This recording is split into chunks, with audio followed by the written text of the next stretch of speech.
Shalom, tuguhaye ikaze wowe tubana hano ku isengesho ribohora official. Imana ikugirire neza. Ngwino tuganire ijambo ry'Imana kandi tunasenge. Imana iguhe umugisha. Reka tubanze turarike umwuka wera kugira ngo umwuka wera abe ari utuyobora mu cyo dukwiriye gusengera uyu munsi, kandi atuyobore no mu ijambo ry'Imana risima ridashingiye ku marangamutima. Ijambo ry'Imana ridashingiye ku nyuguti. Ijambo riravuga ngo inyuguti irica ariko umwuka atanga ubugingo. Ntabwo tuba dukeneye kuganira ku nyuguti cyangwa se uko inyuguti yanditswe, tuba dukeneye ku mwuka wera tuganiriza. Mwuka wera ngwino ubane natwe muri aka kanya mu izina rya Yesu Kristo. Vayo wambara umutima wanjye, vayo wambara akanwa kanjye, vayo wambara ubwenge, nyumvire n'imitekerereze yanjye. Ntaba ari nge kano kanya mu izina rya Yesu Kristo. Kandi buri wese uje hano ku gicaniro cy'isengesho ribohora official, ntaba ari we, kugira ngo nawe mwami fungura amatwi ye y'imbere mu bugingo, amatwi ye y'imbere mu mwuka, kugira ngo mu izina rya Yesu Kristo ubugingo bwe bugaburirwe kandi ubugingo bwe bwambara imbaraga. Wewe umwuka agukure, azamuka agere mu yindi dimension yindi, akorere mu kindi kirere kizima. Urakoze mwuka wera kuje kubana natwe, katuyobora mu ijambo ry'uno munsi ndetse no mu isengesho ry'uno munsi, kugira ngo tubashe kugera ku mugambi w'Imana nyakuri yatuzanye hano ku isi. Urakoze mwami kuko umugambi wawe witeguye kutugezaho ukoresheje umwuka wera. Urakoze Uwiteka ku bwa mwuka wera ugiye kudufata akaduterura akatujyana mu kirere cyawe mwami, mu kirere cy'ubumana, mu kirere cy'isumba byose, aho tugiye kwakira, aho tugiye gusingira ibidukwiye mu buryo bw'ubugingo, mu buryo bw'umwuka, aho tugiye gusingira ibyo waduteganyirije mbere y'uko tumanura muri aya maraso n'izi nyama twicayemo ndetse no mu isi iyi turimo. Ni mu izina rya Yesu usumba amazina yose. Amen, amen. Nshuti mukundwa muri Kristo Yesu, wazanywe mu isi kubw'umuhamvu y'Imana, kubw'umugambi nyamukuru. Ntabwo Imana yapfuye kukujugunya ku isi ngo ikohereze hano mu isi, kuko ijambo ritwereka yuko wowe utarabaho. Imana yabwiye Yeremiya ngo nakumenye ntarakurema. Twabonye ko Imana tutararemwa twebwe ngo dushyirwe mu nda ya ba mama yari tuzi, we yari kuzi cyane. Naravuze nti nta muntu wakumenya nk'Imana. Ushaka no kwimenya ubwawe nuko ugomba kugaruka ku Mana. Imana yakuremye nibasha kugira gute kukubwira uwo uri we. So rero Imana ishimwe cyane. Turi mu mwanya mwiza wo gusenga. Rero mu ijambo ryatambutse ry'uyu munsi wahise, twari twavuze kugwingira no gukura mu mwuka. Tubona yuko igwingira nyine rigendana no kugwingira k'ubwenge no kugwingira k'ubumenyi mu muntu. Bwa bumenyi buke ufite mu by'umwuka bushobora gutuma Satana gukiniraho. Iki nicyo tugiye kuvuga. Tugiye kuvuga kugira ubumenyi buke mu by'umwuka, kugira ubumenyi buke ku mikorere y'Imana cyangwa ku mikorere ya Satani bishobora gutuma nabwo udindira.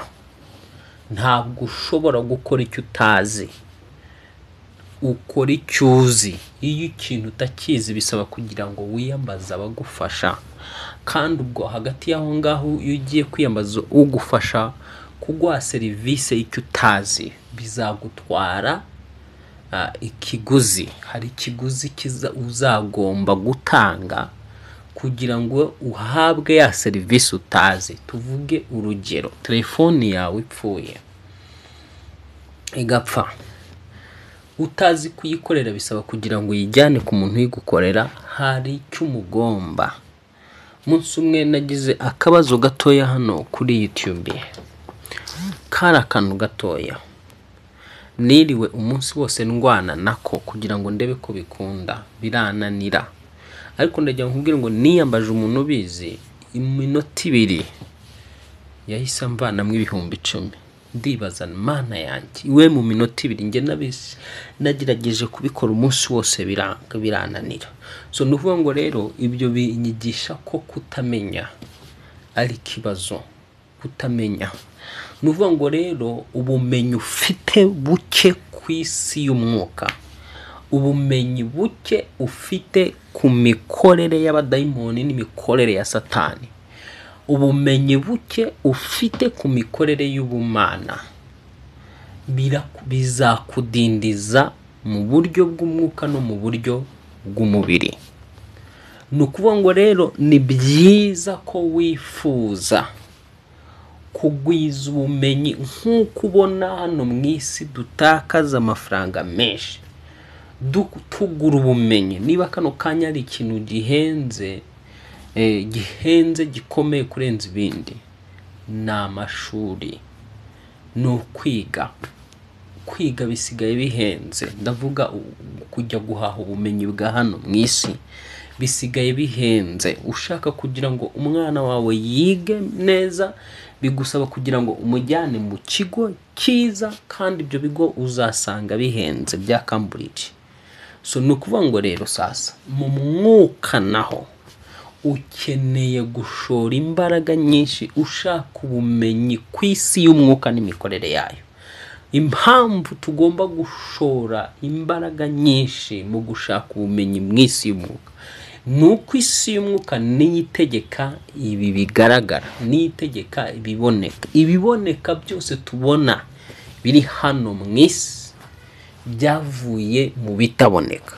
Ese uranyumva cyangwa ndi kuvugana n'abantu bagufi mu mitekerereze no mu myumvire? Ndagusengera kugira ngo umwuka wera yagure kumva kwawe. Hari ijambo rivuga ngo kumva bazumva ariko ntibazamenya. Imana ikurinde kumva ngo unanirwe kumenya. Iri jambo reka ndisome uryumve.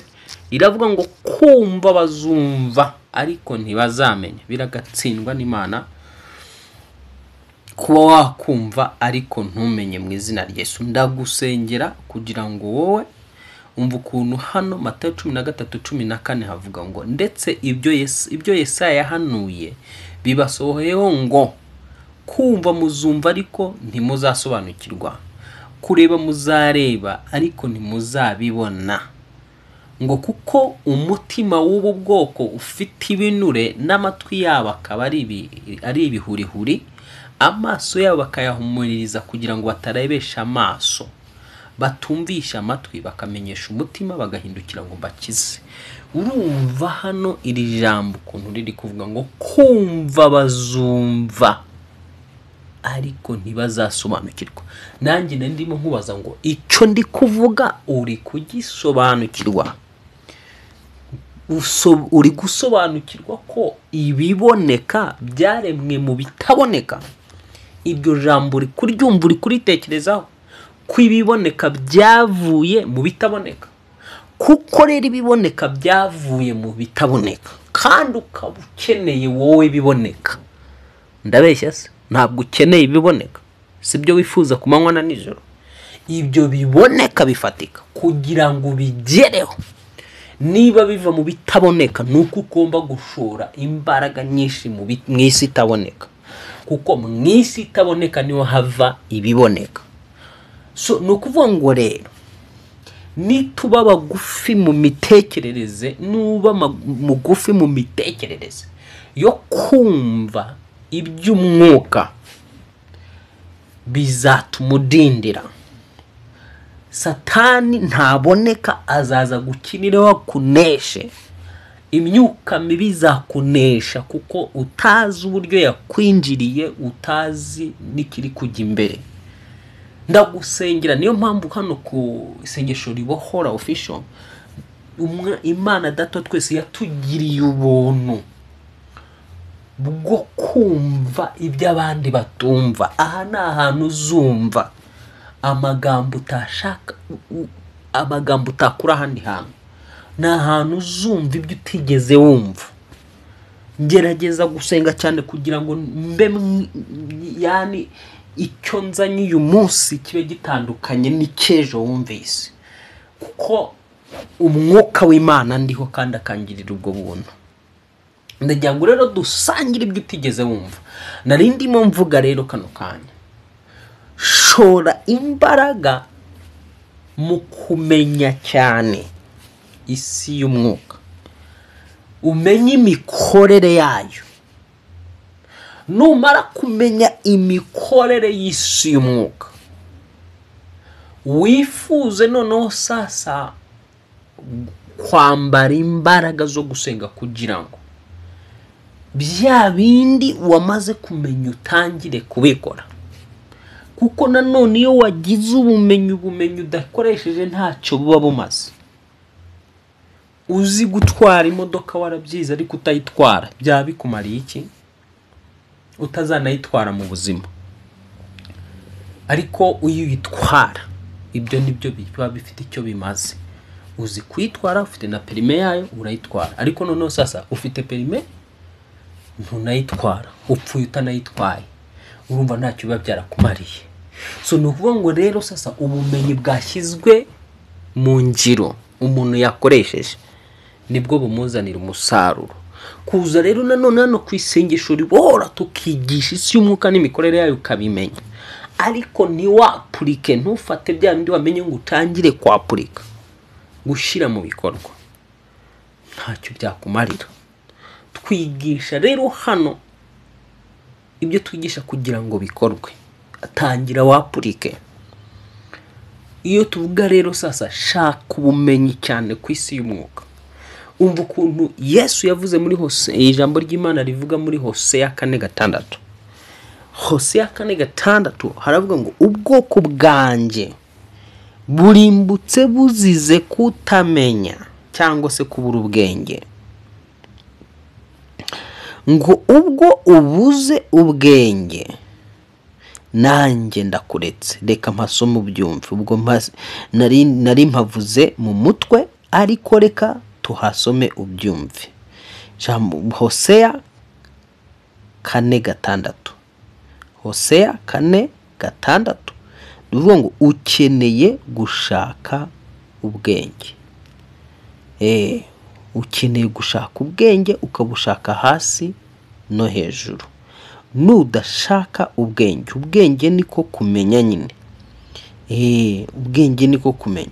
Nudashaka ubwenge, nshuti mukundwa muri Kristo Yesu, ndakubwiza ukuri, isi y'umwuka igendana kugira ngo uyimanaginge, kugira ngo uyikontorore, bigusaba ubwenge cyangwa bigusaba ubumenyi n'imbaraga. Kuba hari ikintu yiziho, nta kintu uzi ku isi y'umwuka ivamo ibiboneka. Hari ubwo urumva uzabona ibiboneka gute niba utazi ibiboneka aho bituruka?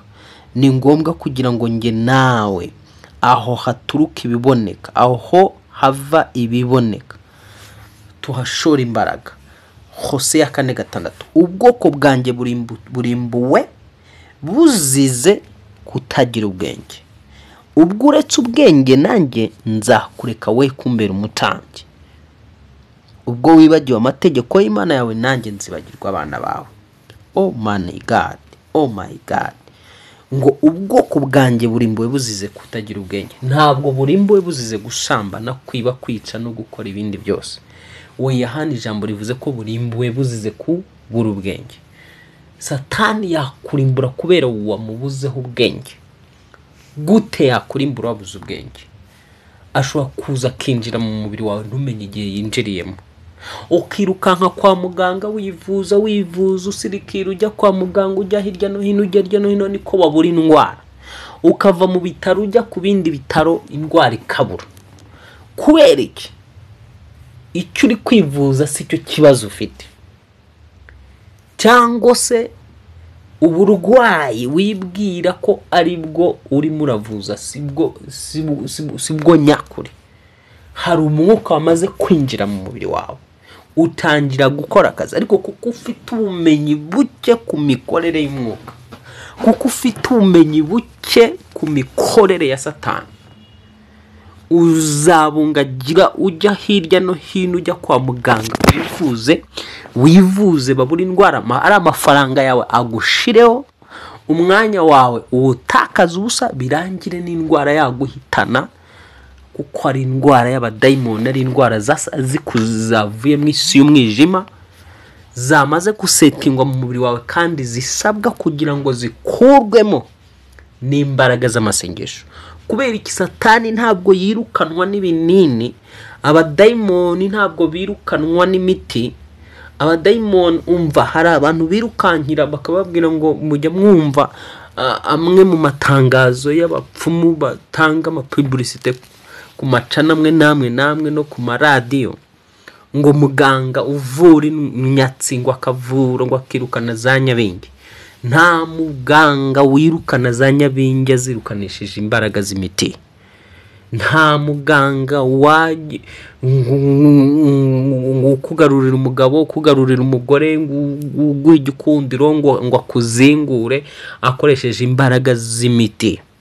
Abo baba bakoresheje imbaraga z'uburozi.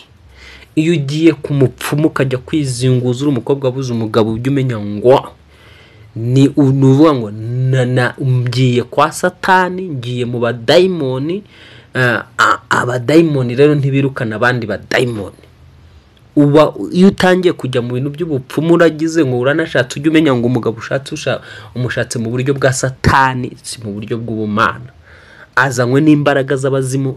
Nuvuga ngo rero kuzimu bazagushyingira umuhungu wabo uzakubiza ibyuya.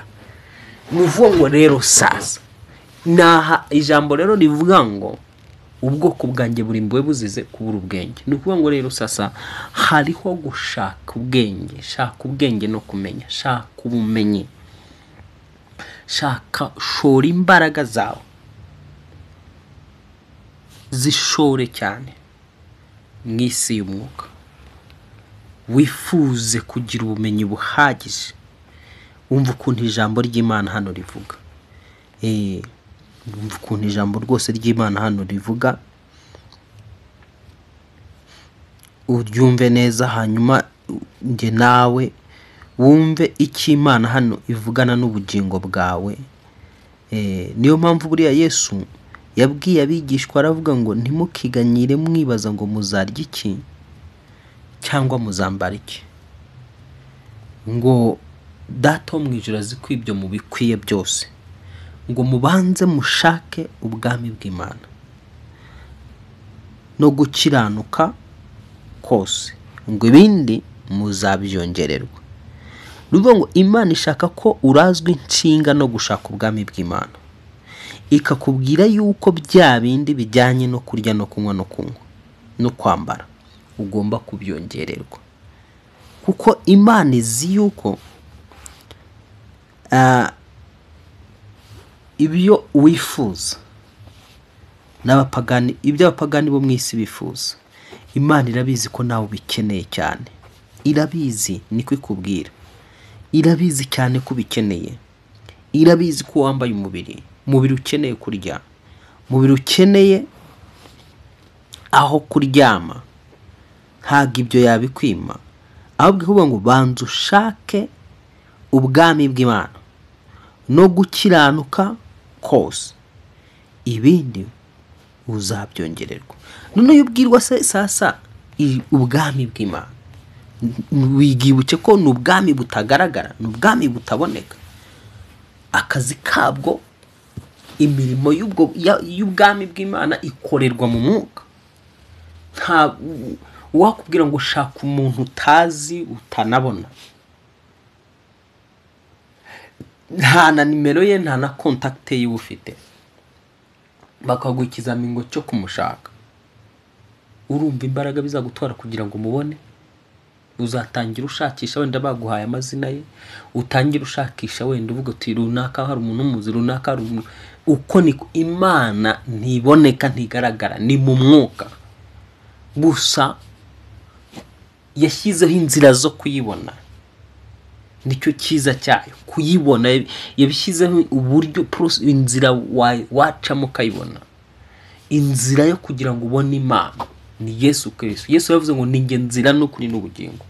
Iyo watangiye kwizera Yesu Kristo ukamwinjiza mu buzima bwawe, hanyuma ugatangira gusenga umushaka, usoma ijambo ry'Imana, ibyo niyo nzira, niyo process yo gushaka Imana. Gusoma ijambo ry'Imana, gusenga. Ijambo rya mbere kwanza kwizera Imana, kwizera Yesu Kristo umwami n'umukiza n'umucunguzi w'ubugingo bwawe, ukamwakira muri wowe, kabiri gusoma ijambo ry'Imana no gusenga. Naho ngaho ubonera mw'Imana. Imana uzayibona kuko wasenze, kuko wasomye ijambo ry'Imana cyangwa wumvise ijambo ry'Imana. Nk'ubu kano kanya kuba waje hano kuri iki gicaniro ni uri mu nzira yo gushaka Imana, kandi kano kanya irimo iravugana nawe, iravugana nawe ngo kanguka, huguka kugira ngo ukizwe. Iravuga ngo huguka, va mu byo uhugiyemo. Irashaka kugukiza, irashaka kukwinjiza muri destination yawe, kugushyira mu mwanya yaguteguriye ngo wicaremo utarambara umubiri. None ikeneye kuyishaka sasa, ugashora imbaraga zawe nyinshi cyane mu kuyishaka kugeza igihe uyibonye. None mu kuyishaka rero yibuka ko ni mu mwuka, yo ni mu mwuka, kandi twarimo turabaho gushora imbaraga mu mwuka. Mu yandi magambo, gutakaza igihe cyawe kinini cyane ushaka Imana kuko ntiboneka, ntigaragara. Ngo urayibona musuhuzanye. Oya, ni mu mwuka, ni umutima uyishaka, ni ubwenge buyishaka. Noneho sasa ukeneye kuyimenya cyane no gusobanukirwa imikorere y'Imana ku buzima bwawe. Kibaza ni navugana nayo gute, ni gute kwimbwira ngo wihanganira ibimugerageza, ni uzahabwa ikamba ry'ubugingo. Kandi ijambo rikongera rikavuga ngo unesha azaragwa byose. Ese ndanesha ni gute? Ikindwanya ndi kurwana nacyo ndakinesha biciye mu zihe nzira? Ntabwo wanesha icyo kurwanya utabanje kumenya icyo kikurwanya gituruka he, kiva he, gica mu zihe nzira, gikoresha yahe maheri kugira ngo kikwatake. Niyo mpamvu rero mvuga ngo kumenya isi y'umwuka bizatuma ugera ku ntsinzi igihe cyose, kandi intsinzi yihuse. Kumenya isi y'umwuka.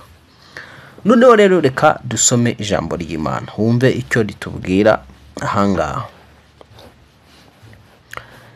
Kuko nanone iyo Satani, ubundi imbaraga za Satani ziherereye mu kutamenya, ni mu gukinga imikorere y'ibyo yakoze, akabigukinga, akabiguhisha kugira ngo utabimenya.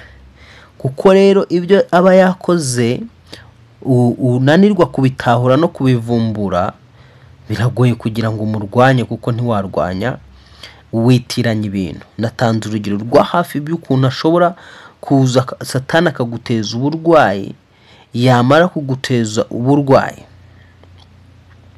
noneho nawe ntumenye ngo ubu burwayi nubwo abadayimoni, yani ni magonjwa ya kutengenezwa, ntumenye ngo ubu ni uburwayi bw'ubukorano bwakozwe n'imyuka y'abadayimoni cyangwa se bw'uburogano. Ngomba gusenga kugira ngo bigire gutereka nkubwire. Imbaraga z'amasengesho zirukisha umuntu amarozi. Gusenga gushobora kugukuramo uburozi bwose wariye bukagushiramo, ukoresheje isengesho ryonyine gusa, nta kindi. Isengesho rikora ibintu bihambaye mu buzima bw'umuntu, kandi icyo nkubwira ndagihagararaho, ndagihamya. Isengesho ryagukamuramo uburozi bwose bukagushiramo. Yesu yaravuze ngo muzarya ibyica ntacyo bizabatwara. Niko Yesu yavuze. Ngo ijambo nashakaga ndaribonye, ni ijambo riboneka muri Yesaya igice cya 55 uhereye ku murongo wa mbere. Hano ni Imana irimo iravugana nawe ndetse ivugana nanjye. Irimo iravuga ngo yemwe abafite inyota nimuze ku mazi, kandi n'udafite ifeza nawe naze. Wabyumvise? Yemwe abafite inyota nimuze ku mazi, kandi n'udafite ifeza nawe naze. Nimuze mugure murye, nimuze mugure vino n'amata mudatanze ifeza cyangwa ibindi biguzi. Hano ni Imana irimo iravugana n'abana b'abantu, ikavuga yewe ufite inyota yo kuzura umwuka wera, yewe ufite inyota yo kwakira imbaraga z'Imana, yewe ufite inyota yo kuzamuka mu mwuka ukatera intambwe mu isi y'umwuka ukazamuka mu yandi mavuta. Ngwino unywe nta kiguzi utanze kandi nta mafaranga utanze. Ikongera ikakubwira ngo vayo ushonje we vayo urye. Kuki wagura vino n'amata ngo nimuze mugure vino n'amata mudatanze ifeza cyangwa ibindi biguzi? Hano hari ibintu Imana ifite ishaka guhereza abantu, ariko igashaka kubibaha nta kiguzi, ariko ikababwira ngo nimuze. Iraguhamagara ngo vayo, nge ndashaka kukwihera ibintu ku buntu. Hari amata nshaka kuguha, hari vino nshaka kuguha, ariko utitiranya aya mata ngo wumve ni amata dukama mu nka, twitiranya iyi vino ngo wumve ni mu vinyo izi ngizi musanzwe munywa. Hano hari ibirenze vino, hari ibyirimo iravuga mu mwuka. Irimo iravuga ese urashaka imbaraga, urashaka amavuta, urashaka ubwenge, urashaka kuzamuka mu mwuka ukaba uwundi muntu, urashaka gukorana nayo, urashaka kwihindura ubuzima bwawe bw'imbere, urashaka ko ikuzamura mu nzego z'umwuka ikakuhanika mu zindi nzego. Iravugana ngo ngaho vayo, ngwino niba koko ufite iyo nyota. Ikongera ikavuga ngo ku murongo wa 2 ngo niki gituma mutanga ifeza mukagura ibitari byo kurya nyakuri. Ikareba abantu ukuntu batakaza imbaraga zabo mu bintu bakagombye gutakaza mu imbaraga zabo. Ikavuga ati Imana yanjye, uyu muntu arimo aratakaza imbaraga hano atakagombye gutakaza imbaraga. Imana irabona ko wakagombye gutakaza ifeza zawe n'ibindi byose ushaka ubwenge bwo mu bumana, ushaka isi, ushaka kumenya isi y'umwuka ivamwe ibitaboneka, ivamwe ibiboneka. Kuko ijambo ryatweretse yuko ibiboneka biva mu bitaboneka. Bishatse kuvuga ngo rero sasa ya Mana itaboneka nivaho ibiboneka, kandi iyo Mana ivaho ibiboneka yibera mu isi y'ibitaboneka. Kugira ngo uyigereho rero sasa ikakubwira ngo ngwino, ikaguhamagara ngo ngwino witakaza imbaraga zawe ushaka ibiryo bitari nyakuri. Nuramuka ushatse Imana mu kuri no mu mwuka ukamenya isi y'umwuka n'imikorere yayo, byose uzaba ubibonye. Iyo irareba rero igasanga urimo uratakaza imbaraga zawe mu bintu bidafite umumaro rwose. Irimo iratakaza imbaraga zawe ahantu utakagombye kuzitakaza. Ngo niki gituma mutanga ifeza mukagura ibitari byo kurya nyakuri? Ngo niki gituma mukorera ibidahaza? Hano irimo irakwereka ko ndetse dukorera n'ibidahaza. Ngo mugire umwete wo kunyumvira mubone kurya ibyiza, ubugingo bwanyu bukishimira umubibo. Mutega amatwi muza hondi munyumve, ubugingo bwanyu bubone kubaho. Nanjye nzasezerana namwe isezerano rihoraho, ngo ari ryo ry'imbabazi zidahwema Dawidi yasezeranijwe. Dore mutanze umva, reka tugarukira aho ngaho wenda. Ngo niki gituma mutanga ifeza mukagura ibitari byo kurya nyakuri? Mana irabona utakaza igihe cyawe mu bintu bitari by'ukuri. Itakaza ifeza basi ushaka kumenya isi y'umwuka n'imikorere yayo. Nakorana n'Imana gute? Nabana nayo gute? Mwuka wera nakorana nawe gute? Nakorana gute n'abamarayika b'ijuru?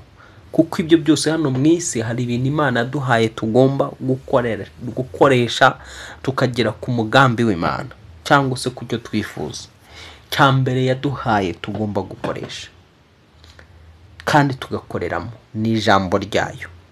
Cya kabiri yaduhaye tugomba gukoresha ni ukwizera. Ibintu byose uba ugomba kubikoreramo kwizera. Cya gatatu Imana yaduhaye ni umwuka wera ugomba kutuyobora kandi tukamukoresha. Icya kane Imana yaduhaye ni abamarayika bayo. Abamarayika bayo dushobora gukorana nabo tukabakoresha. Noneho sasa ubwenge bwawe bwose bwakagombye gutangira kwiga uburyo bwo gukorana n'ibyo bintu mvuze. Nakorana na marayika wisumba byose gute? Nakorana n'umwuka wera gute? Nakora ibintu nkoresheje ijambo ry'Imana gute? ese nakora ibintu nkoresheje umwuka wera cyangwa umwuka wera we nkoresheje gute? Kuko umwuka wera ashobora kunkoresha cyangwa njye nkamukoresha, birashoboka byose. Njye nkirinda gukora ubwo umwuka wera akaba ari we nkoresha. So nuvuga ngo rero sasa ibyo ni process ndende, ni ibintu tugomba kwiga mu mwuka. Hari inzego Imana yifuza ko umukristo ageramo. Satani arimo arakinira ku gihugu, agakinira ku itorero, agakinira ku bana b'Imana kubera yuko twabuze ubwenge. Abarozi baraduciniraho bakaguciniraho kubera yuko twabuze ubwenge. Mu cyigisho cyahise twabonye yuko abarozi nabo bafite ibintu bibayobora. Twabonye ko bayoborwa n'imyuka mibi, bakayoborwa no kwizera nabo. Gatatu kandi bakagira ibitabo byabo cyangwa ibyanditswe byabo nabyo bibayobora. None rero impamvu bo bagira imbaraga ni ukuvuga ngo bo baba bafite ubumenyi buhagije ku isi y'imyuka yabo, kandi nyuma y'ubwo bumenyi bakapurika cyane, bakagira amahame bagenderaho, mahame n'amabwiriza y'isi yabo bakayubahiriza. None rero mwebwe cyangwa twebwe abakristo nibo bonyine bibwira ko ibintu biba bigomba gukorwa bikaza bikabagwa hejuru, bo nta kintu bakoze. Igihe cyose kucyo ukeneye hari uruhare rwawe, hari intambwe imwe Imana igusaba gutera. Iyo ntambwe utayiteye ntabwo Imana ntuzabona itere za ntambwe 99. Muri buri kimwe cyose Uwiteka abakeneye kubona hari intambwe utera, ugenda umusanga nawe agatera izindi zisigaye. So nshuti mukundwa muri Kristo Yesu, shora imbaraga zawe mu mwuka cyane. Shaka kumenya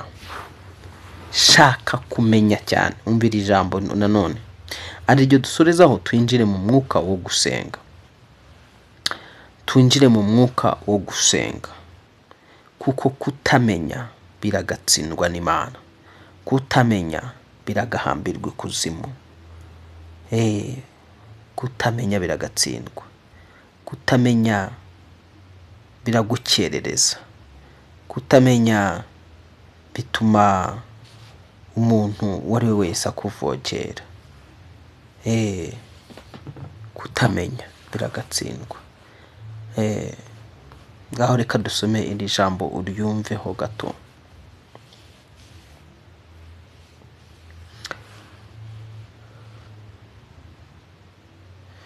Ngo ahubwo mukurire mu buntu bw'Imana. Petero 2:3-18 handitse ngo ahubwo mukurire mu buntu bw'Imana no kumenya Yesu Kristo umwami wacu n'umukiza, icyubahiro kibike none n'iteka ryose. Imana irashaka ko ukura, ugakurira muri bwa buntu bw'Imana, kandi igashaka ko urushaho kumenya Kristo.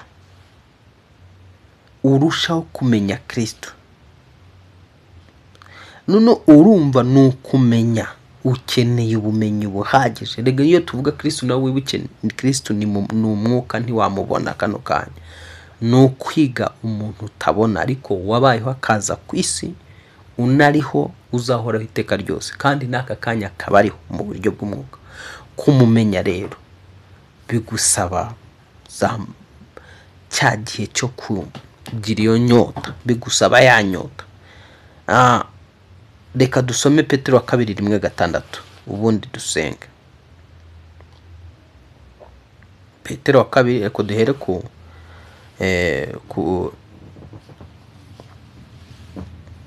Petero 2:1-5 ariho duhera. Ngo ibyo aba ari byo bituma mugira umwete wose kwizera, mukongeraho ingeso nziza. Ingeso nziza muzongeraho kumenya. Urumva kwizera ntibihagije gusa. Kwizera bigusaba kugira ngo kurenzeho za ngeso nziza. Ariko n'ingeso nziza ntago zihagije, usabwa kuzongeraho kumenya. ariko kumenya nako ntabwo guhagije gusa. Ku murongo wa 6 bavuga ngo kumenya mukongeraho kwirinda, kwirinda mukongeraho kwihangana, kwihangana mukongeraho kubaha Imana. Ngibyo ibyo bintu usabwa byose kugira ngo uku kumenya rero nuko agaciro. Kumenya nyuma ya biriya byose tuvuze, ubumenyi nibwo bukomeye, kuko bwa bumenyi nibwo buzaguha kwirinda. Niyo mpamvu ijambo ry'Imana ngo kwizera mukongeraho ingeso nziza, ingeso nziza muzongeraho kumenya, kumenya mukongeraho kwirinda. Bivuga ngo rero iyo wamenye utangira kugira uburyo bwo kwirinda. Utaramenya icyo Satani aba yagukoreyeho usinziriye, uraryamye urasinzira, abadayimoni baraje baragutwara, batwara wowe imbere, uragarutse wumva ni nkaho uvuye kure cyane mu isi nawe ahantu nawe wari utaruzi, ariko ugarutse wumva ufite mu mutwe uremereye, ukagaruka ukumva umeze nk'umuntu wakonyaguritse, ukibwira ko ari ibintu bisanzwe, gutyo ari ibintu bisanzwe.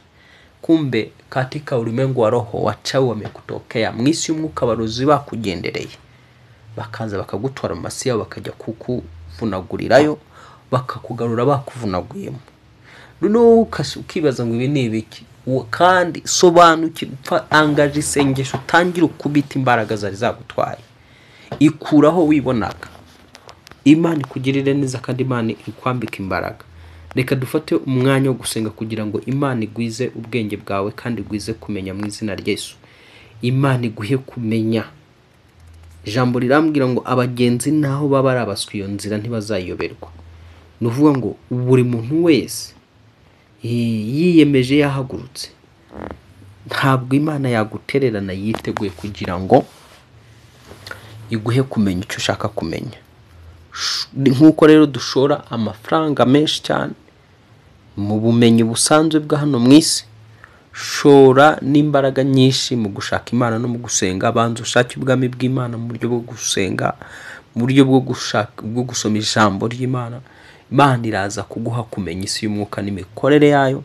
Kabiri, iraza kuguha imbaraga, uraza kuba umuntu udasanzwe, kuko ibintu byose numara kuba umunyamwuka, nyine kuba umunyamwuka ugasobanukirwa iby'umwuka, bizatuma Satani atazongera kuguciniraho, bizatuma umurozi atazongera kuguciniraho, kuko azakora ikibe wagitahuye ugisenye. Satani azakwataka ahangaha, nakwataka wamenye ko ari wakwatatse umurwanye, kuko wamaze kumutahura no kumenya imigambi ye yose. Uzagera ku ntego y'Imana kandi uzava muri ubuzima bwano mu isi warageze ku cy'Imana cyose yakugambiriyeho.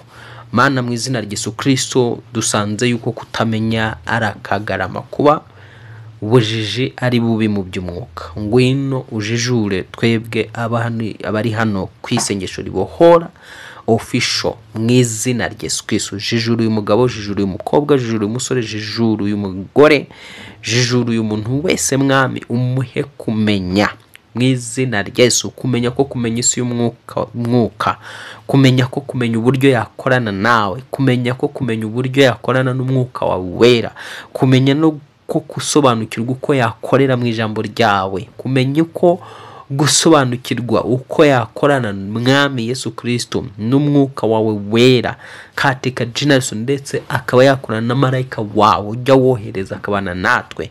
Ndasenze rero kugira ngo Mwami tuzamure mu bundi bumenyi buhanitse, tuzamure muri za kaminuza zikaze zo mu mwuka, aho utwigisha ibintu bikomeye, aho dutangira kumenya ukuntu twakura ibintu mu mwuka tukabizana mu mubiri.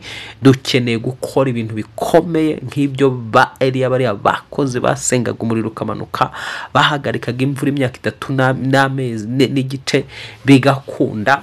Kwa jina la Yesu Mwami, turi mwisi ikoranabuhanga, aho bamwe mu bahanga bakora ibintu bigasiga ubwenge bwacu. Natwe mu mwuka dukeneye kugira ngo umanure ubwenge buvuye mu ijuru, butubashisha gukora ibintu bikomeye bicanga abanyabwenge b'isi, bicanga batizera, bicanga batagukunda, bicanga bagupinga, bicanga abapagani bo mu by'iki gihe. Yesu Kristo tuhe kugwiza ubwenge. Waravuze ngo mwami ubwenge bwa benshi buzagwira, ngwino uduhe kugwiza ubwenge. Vuga uti mwami Yesu Kristo mpa kugwiza ubwenge mu gihe nk'iki, ndinda kugwingira mwami, mpa kumenya ibyo ntazi, mpa gusobanukirwa ibyo ntazi, mpa kumenya ibyo ncamo n'ibyo nyuramo mu izina rya Yesu Kristo. Mpa imbaraga zo kugira ngo menye mwami, zo kunesha ibyo namenye bindwanya mu izina rya Yesu Kristo. Yesu agura uno mukobwa, agura uno mugabo, agura uno mugore mu buryo bw'ubwenge, mu buryo bwo kumenya kwa jina la Yesu Kristo umwana w'Imana nzima, kuko ubujiji n'ubupfapfa bituma Satani akinira ku bantu bawe, kandi igihe cyageze kugira ngo urangize ubujiji kuri twe, rangiza ubupfapfa kuri twe, rangiza ubujiji kuri uyu mumama, rangiza ubujiji mu by'umwuka kuri we, rangiza ubujiji mwami mu izina rya Yesu kuri buri muntu wese. Jambo ryavuze ngo kumva bazumva ariko ntibazamenya. Twebwe dushaka kumva tukamenya, twebwe dushaka kubona ariko tukamenya, katika jina la Yesu Kristo umwana w'Imana nzima. Nta numwe muri twe utifuza kumva ko kumva neza. Ndatura kugira ngo mwami buri wese muhe amatwi yumva mu mwuka, katika jina la Yesu Kristo Nazareti. Buri wese mwami muhe amatwi yumva mu mwuka, katika jina la Yesu wanesheje urupfu n'ikuzimu, mu izina rya Yesu Kristo. Kandi uwumva wese umuhe gusobanukirwa, ureba wese katika jina la Yesu umuhe kubona, katika jina la Yesu. Ndatura ngo ureba wese umuhe kubona, kandi buri mutima wa buri wese wo muri twebwe uvanemo ibinure, buri matwi ya buri wese wo muri twe uyivanemo ibihurihuri, katika jina la Yesu. Buri maso ya buri wese wabonaga humirije ahumuke mu izina rya Yesu Kristo, kugira ngo urebesha amaso amatwi yiwe, katika jina la Yesu. Urebesha amaso yiwe ndetse akumvisha amatwi yiwe, amenyesha umutima wahindukira kire mu izina rya Yesu Kristo. Ndatura ngo ahindukira kire mu izina rya Yesu Kristo.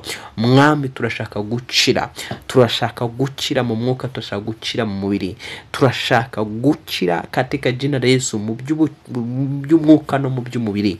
Urakoze rero ko utuzaniye ubukire bwo mu mwuka no mu mubiri. Urakoze Data wa twese, manura ubukire bwinshi bwo mu mwuka n'ubwo mu mubiri, maze ducire cyane mu mwuka, ducire cyane mu mubiri. Ndakwaturaho gukira mu mwuka mu izina rya Yesu Kristo.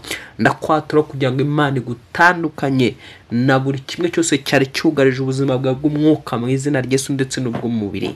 Wakire gukira mu mwuka, wakire gukira mu mubiri. Nakire gukira mu mwuka, nakire gukira mu mubiri.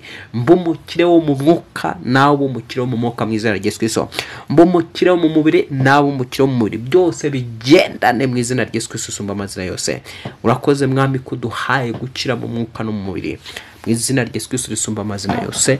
Amen. Ubukire bwo mu mubiri burashira bukarangira, ariko bwo mu mwuka ntabwo bushira, ni mpaka mu bugingo buhoraho.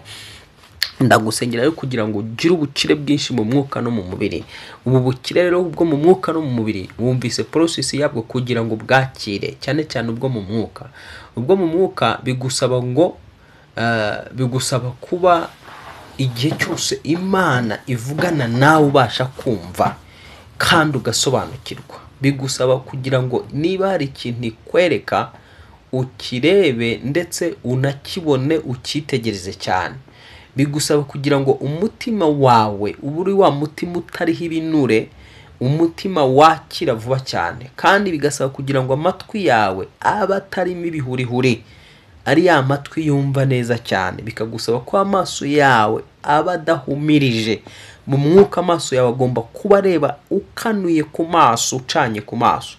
Ngo kandi gucana kwawe ku maso ni ngombwa ko uba ugomba kwiteguye kumvisha amatwi yawe, ukamenyesha umutima kugira ngo uhindukirire Imana, kugira ngo ikwakirize ubukire bw'agatangaza, ari bwo butunzi butagira akagero bubonerwa muri Kristo Yesu.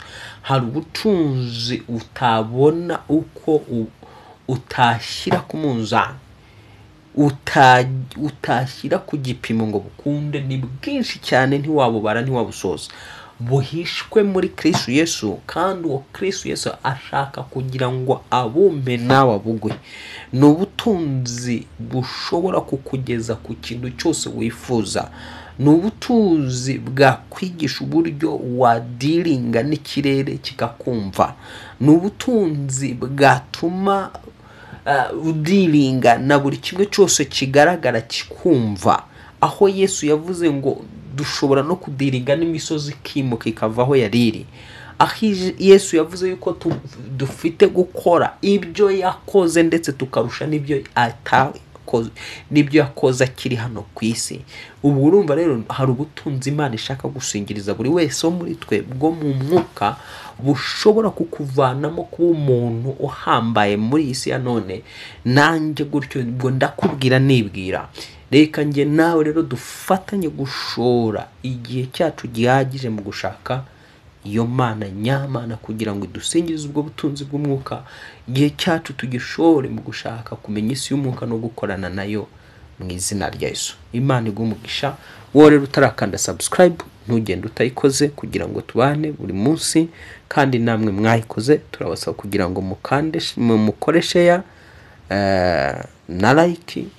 Impamvu ya like, iyo ukanze like YouTube aho uri ihita ihajyana cya kiganiro, noneho sasa iyo ubwayo igatangira kugenda ikigaragaza aho buri muntu wese ari, bigatuma abantu benshi babona za nyigisho. Ariko ntukibagirwe igihe cyose gukora share muri iki cyigisho cyacu, kuba wagishyira mu groupe yanyu ya WhatsApp cyangwa se ku muntu nawe usanzwe ukunda kwakunda ijambo ry'Imana. Imana igumugisha rero, nge nawe dukure mu izina ry'Yesu, nge nawe tugwize ubumenyi, tugwize imbaraga zo mu mwuka kugira ngo tubashe kugera ku byo twifuza byose, ndetse harimo n'ibyo Imana yaduteganyirije. Imana igumugisha, Imana ikugire neza. Shalom shalom na hejo.